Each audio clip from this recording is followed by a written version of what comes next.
All right, guys. A police helicopter, or state helicopters landing in the field back here where we live. They do it all the time for emergencies and whatnot. We're gonna take a look and see.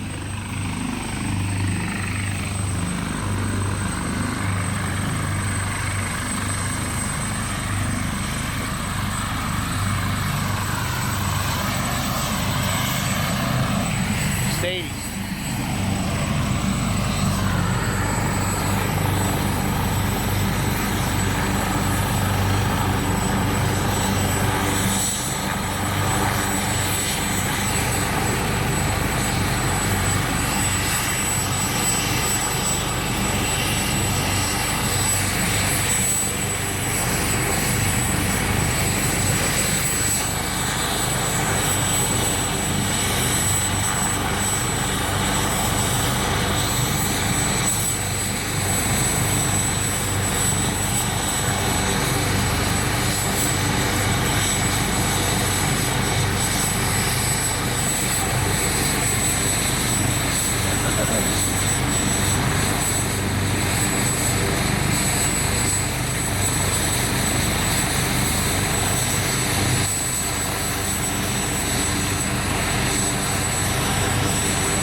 Okay, so they have the patient in the helicopter at this time.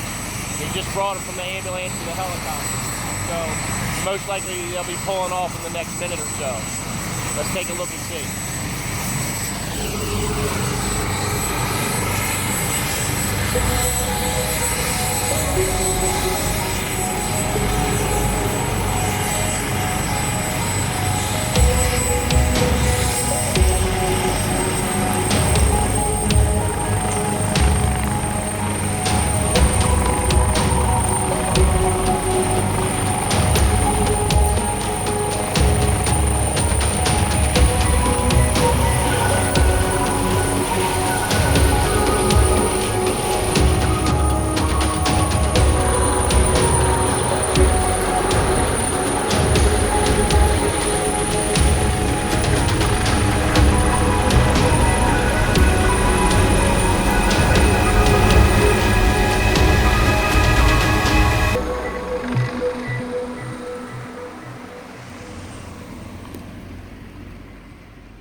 Okay guys, so thoughts and prayers with whoever got taken away. But there's typical Monday morning, whenever there's an emergency going on and the state troopers in this area need to haul somebody off, they all pretty much use the good old Marling Farms field over here, which is a half a block a walk away from our house. You guys have a good morning. God bless. Speedboat Maniac 410.